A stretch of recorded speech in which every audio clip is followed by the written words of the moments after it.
Hello সবাইকে, good morning.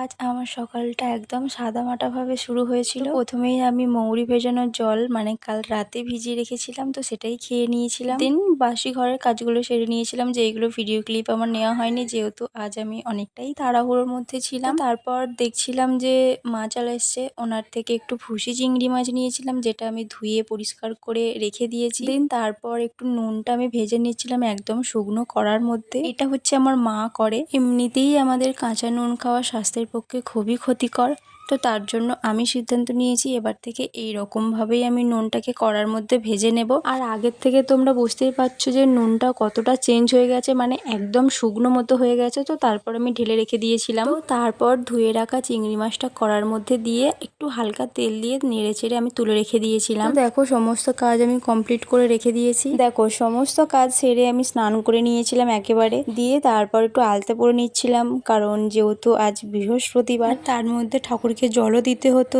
সময়ও পেরিয়ে যাচ্ছিল। যাই হোক, তার জন্য আমি আলতা পরে নিচ্ছিলাম। আর আজকে আমি একটু ভিডিও বানাবো, এমনিতেও আমাকে আলতা পরতেই হতো। আলতা পরাটা কেমন লাগছে আমাকে প্লিজ একটু জানিও। আর তোমরা কি কেউ গেস করতে পারছো? আশা করি গেস করতেই পারছো, কারণ এর আগে আমি ভিডিও আপলোড করেই দিয়েছি তোমাদেরকে। আমার ভিডিওগুলোতে প্লিজ তোমরা একটু ভালোবাসা দিও, কারণ তোমাদের ভালোবাসা আমার জন্য অনেকটা দামি। তো তারপর মেকআপ করছিলাম, আর মেকআপ করতে করতে নিজেই হাসছিলাম পাগলের মতো। আমি যেহেতু মেকআপ আর্টিস্ট নই, তো তার জন্য আমার মেকআপে একটু আধটু তো খামতে থেকেই যাবে, তাই না? তো যতটুকু পেরেছি বা আমি পারি ততটুকুই চেষ্টা করেছিলাম। আর তোমরা আমার আগের আপলোড করা ভিডিও দেখে অন্তত এটুকু আমাকে জানিও যে আমার এই লুকটা কেমন হয়েছিল। তো আজকের ভিডিওটা এতটুকুই, দেখা হবে নেক্সট কোনো ভিডিওতে। আজকের মতো টাটা।